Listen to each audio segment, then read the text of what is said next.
There is a version of you that you are afraid to become, not because you can't, but because becoming that person would mean admitting that who you are right now was a choice.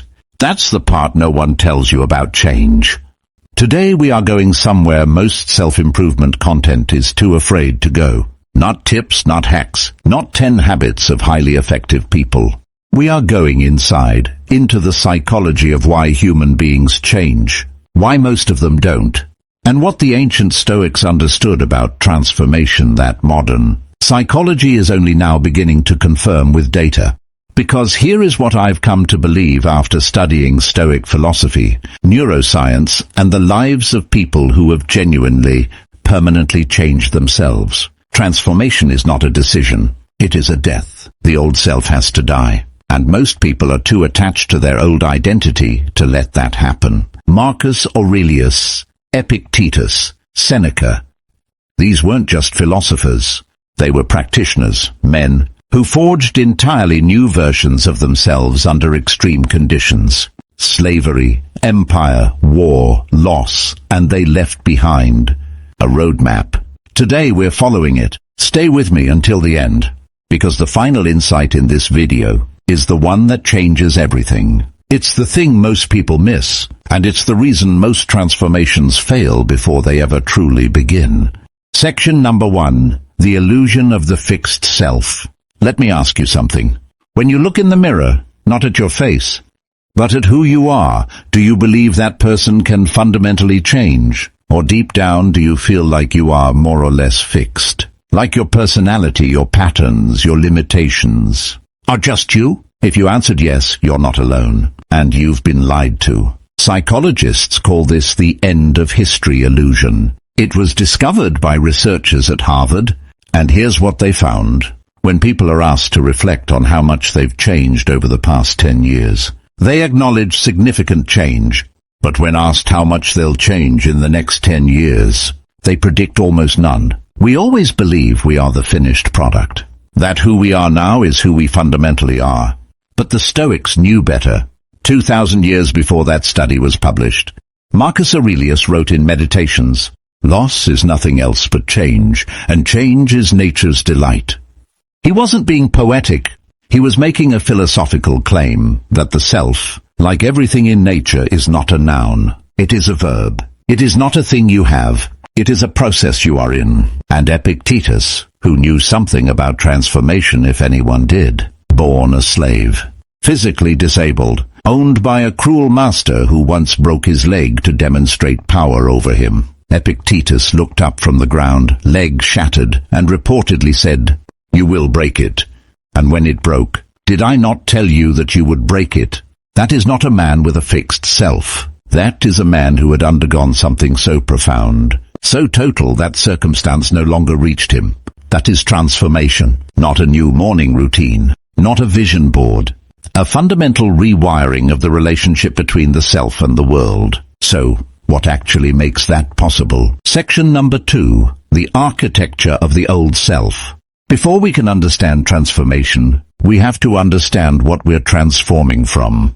The old self, the one that keeps showing up, even when you swore you'd changed, is not weak. It is not a failure. It is actually a masterpiece of engineering. Your brain, over years of experience, has built extraordinarily efficient neural pathways, patterns of thought, reaction, and behavior that run on near autopilot.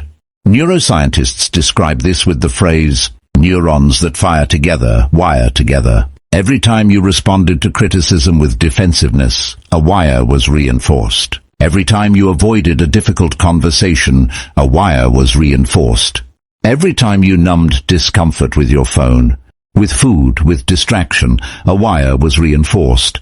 By the time you reach adulthood, you don't really make most of your decisions. You execute them. The decision was made years ago, by a younger version of you trying to survive a world it didn't fully understand yet. Seneca saw this clearly. He wrote, "Most powerful is he who has himself in his own power." But here is the disturbing implication. Most of us don't. Most of us are being run by a self that was essentially programmed in childhood and adolescence. Our fears, our defaults, our comfort zones, they were installed by experiences we may not even consciously remember. And then we wonder why we can't just decide to change and have it stick. Think about the last time you genuinely tried to change something about yourself. Maybe it was your temper. Maybe it was procrastination. Maybe it was a pattern in relationships that you knew was destructive, but couldn't seem to stop. You made the decision. Maybe you even held it for a week, a month. And then, like gravity, you drifted back. Not because you're weak, because you were fighting a system. The old self is not just a habit, it is an identity. And identity is the most powerful force in human psychology. There's a concept in behavioral psychology called identity-based behavior. The research of James Clear and others builds on decades of work showing this. We do not rise to the level of our goals. We fall to the level of our identity. If you believe, at your core, that you are an anxious person, you will find ways to be anxious even in safe environments. If you believe you are someone who is bad with money, you will unconsciously make decisions that confirm that story. If you believe you are not the kind of person who finishes things, you will find sophisticated, creative ways to not finish things. The old self is stubborn because it is you, or at least, it is who you currently believe yourself to be. And this is where Stoic philosophy becomes genuinely radical, because the Stoics didn't say change your habits. They said something far more demanding. Change your judgments. Epictetus was relentless on this point. In the Enchiridion, his handbook for life, the very first line is, some things are in our control and others are not. What is in our control? According to Epictetus, opinion, motivation, desire, aversion. In other words, not what happens to us, but the story we tell about what happens to us. The meaning we assign, the judgment we make. The old self is a collection of judgments. To transform, you must be willing to put those judgments on trial. Section number 3. The moment of rupture, how transformation actually begins. I want to tell you about a pattern that shows up again and again in the lives of people who genuinely transform. There is almost always a moment of rupture, a moment where the gap between who you are and who you know you could be becomes unbearable, where you can no longer look away from it, where the cost of staying the same finally exceeds the cost of changing. For Marcus Aurelius, that rupture came with the weight of empire. He never wanted to be emperor. He was a philosopher forced onto the throne, and he used the meditations as a daily practice of forcing himself to confront his own failures, his own ego, his own fear. Read Meditations carefully and you'll notice something striking. It was never meant to be published. It was a private journal. And in it, Marcus, the most powerful man in the world, writes to himself things like, you have power over your mind, not outside events. Realize this and you will find strength. He's not writing that because he had mastered it. He's writing it because he hadn't, because he kept failing at it, because he was in the rupture every single day and choosing every day to not look away. That's what rupture looks like. It's not a clean cinematic breakdown. It's a slow, relentless confrontation with yourself. And modern psychology confirms this pattern. Psychologist James Prochaska's trans-theoretical model of change, one of the most researched frameworks in behavioral psychology, identifies something called the contemplation stage. It's the phase where a person becomes fully aware of the problem and seriously considers changing, but hasn't yet committed. Most people live in this stage for years. They know they need to change. They think about changing. They read articles about changing. They watch videos like this one, but they never make the leap. Why? Because rupture is uncomfortable, and the brain is exquisitely designed to protect you from discomfort. The Stoics had a practice for this. They called it memento mori, remember that you will die. And they paired it with amor fati, love your fate. On the surface, these sound like contradiction, but they're not. Memento mori is the rupture practice. It forces you to confront the finite nature of your time here. It forces you to ask, if I die still being this person with these patterns, these fears, this unlived version of myself, will that have been acceptable? For most people, deeply and honestly confronted, the answer is no. And amor fati is the response to that rupture. Not despair, not self-hatred, but a fierce, almost defiant love of what is, including the painful truth of what you are, as the necessary starting point for what you will become.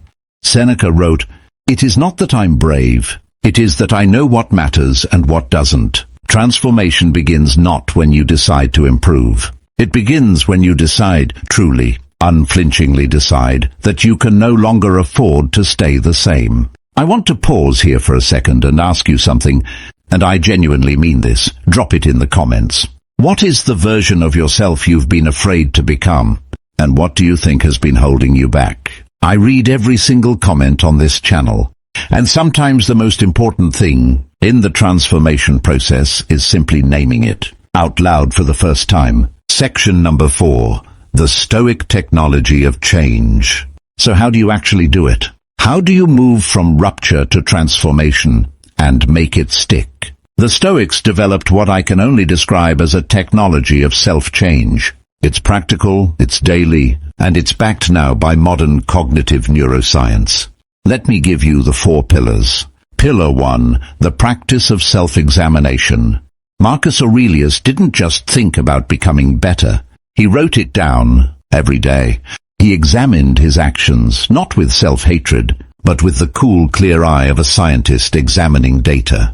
Modern psychology calls this metacognition, thinking about your thinking, and research consistently shows it's one of the most powerful tools for behavioral change. The Stoic practice was simple. At the end of each day, ask 3 questions.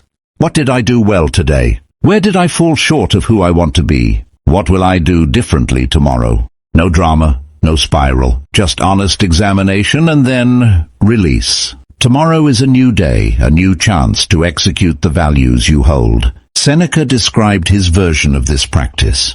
When the light has been removed and my wife has fallen silent, I examine my entire day and go back over what I've done and said, hiding nothing from myself, passing nothing by.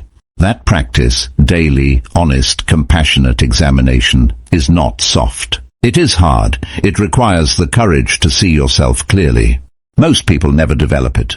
Pillar 2, the discipline of desire. Here is one of the most psychologically sophisticated insights in all of Stoic philosophy, and it directly contradicts what most modern self-help tells you. The problem is not that you want too much.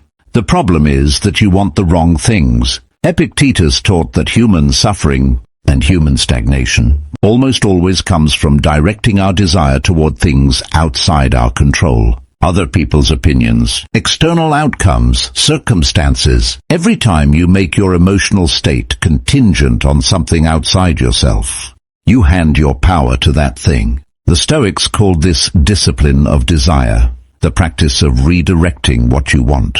Not suppressing desire, but refining it. Instead of wanting to be praised, want to be worthy of praise. Instead of wanting circumstances to change, want the strength to handle circumstances. Instead of wanting to be loved, want to become someone who loves well. This is not passive. This is one of the most active things a human being can do, to intentionally redirect the engine of desire toward what is within your power. Neuroscientifically, this maps onto what researchers call internal locus of control and study. After study shows that people with a strong internal locus of control have better mental health, greater resilience, higher achievement, and more satisfying relationships. The Stoics built that locus of control systematically through daily philosophical practice. Pillar 3, voluntary discomfort. This one will sound strange, but stay with me.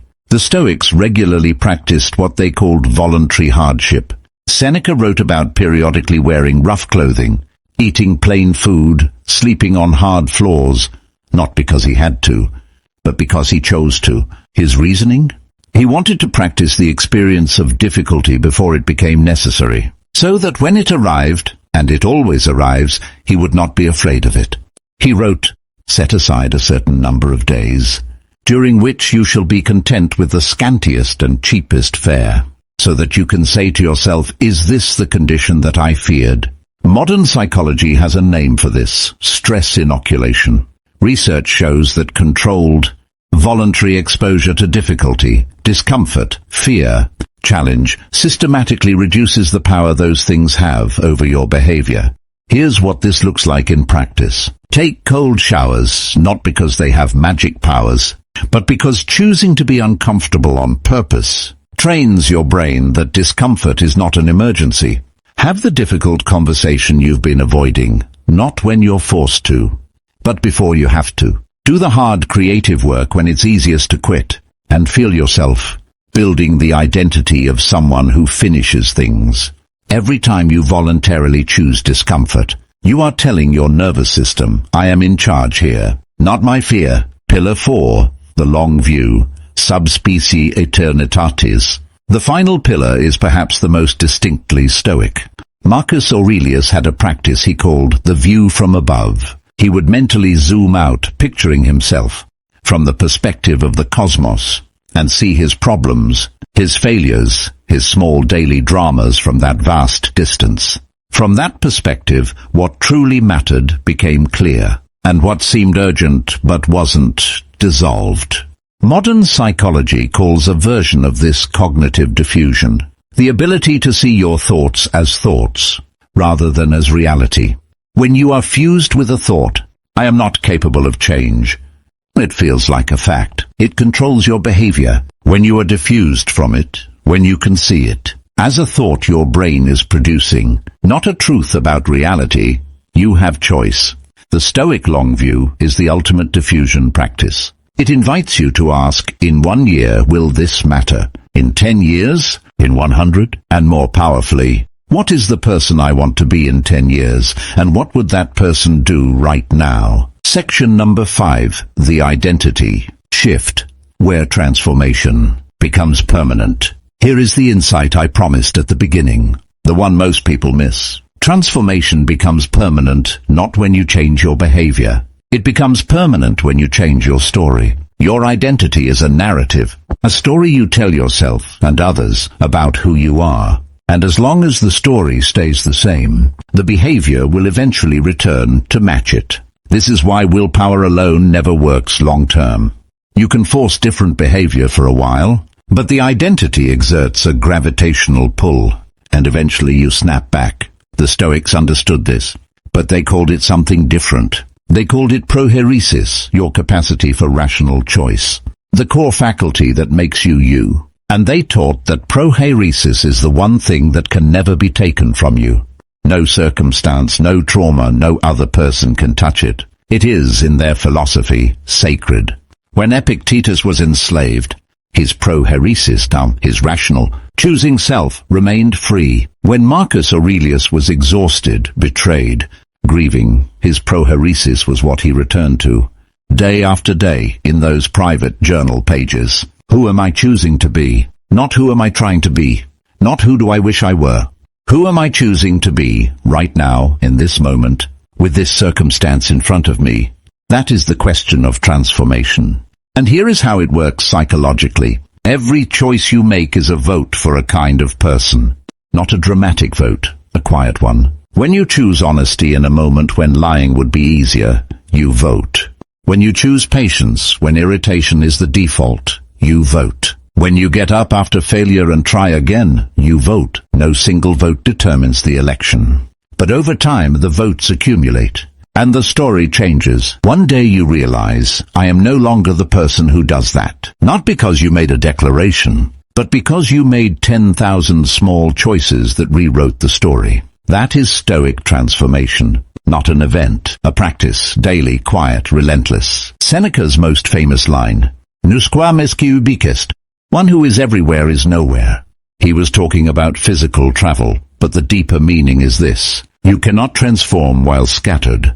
You cannot become someone new while still committed to all the habits, all the stories, all the identities of the person you were. Transformation requires focus, a singular, quiet commitment to the person you are becoming, even when no one is watching, especially when no one is watching. Section number 6, the cost and why it's worth it. I want to be honest with you about something, because I think this channel owes you honesty above everything else. Transformation costs something. The old self, even if it limits you, is comfortable. It is known. It is familiar. The new self is uncertain. Becoming someone different means some relationships will shift. Some people won't understand. Some of the ways you used to belong will no longer fit. That is real. And it is hard. But here is what Marcus Aurelius understood. Writing alone at the edge of empire, exhausted, aging, watching people he loved die. The impediment to action advances action. What stands in the way becomes the way. The discomfort of transformation is not the obstacle. It is the path. Every version of yourself that you have outgrown, every smaller story you leave behind is not a loss. It is proof that you are alive, that you are moving. Epictetus wrote, "Make the best use of what is in your power and take the rest as it happens." You cannot control how long it takes. You cannot control what you'll have to give up. You cannot control whether people understand. You can only control the quality of your choices today, in this moment, with what you have. And that, as the Stoics would say, is enough. More than enough. So let me leave you with this. Somewhere inside you, there is a version of yourself you haven't fully met yet.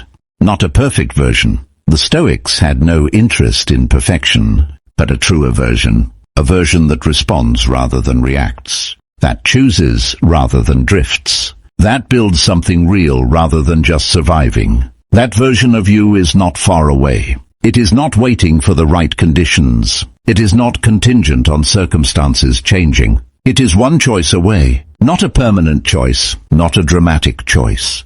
Just the next choice, made with a little more consciousness, a little more courage, a little more alignment with the person you are determined to become. Marcus Aurelius wrote the Meditations for no one but himself. He never published it. He never received acclaim for it. He simply sat down every night and did the work of becoming who he wanted to be. And 2,000 years later, it is one of the most widely read books in human history. Not because he was perfect, but because he was sincere. That sincerity, that quiet, daily, relentless commitment to growth is available to every one of us, right now, today. The question is not whether you can transform. The question is whether you are willing to. If this video moved something in you today, if it gave you even one thing to carry forward, hit the like button. It genuinely helps this channel reach more people who need these ideas. And subscribe to Wisdom of the Stoics, because this is what we do here. Every single week, we go deep into the philosophy that actually changes lives. Not with empty motivation, but with truth. Drop a comment with this: "I am beginning." That's all. Just those 3 words. Because naming it, even to a stranger on the internet, is the first act of the new story. I'll see you in the next one. Stay awake, stay curious, stay stoic.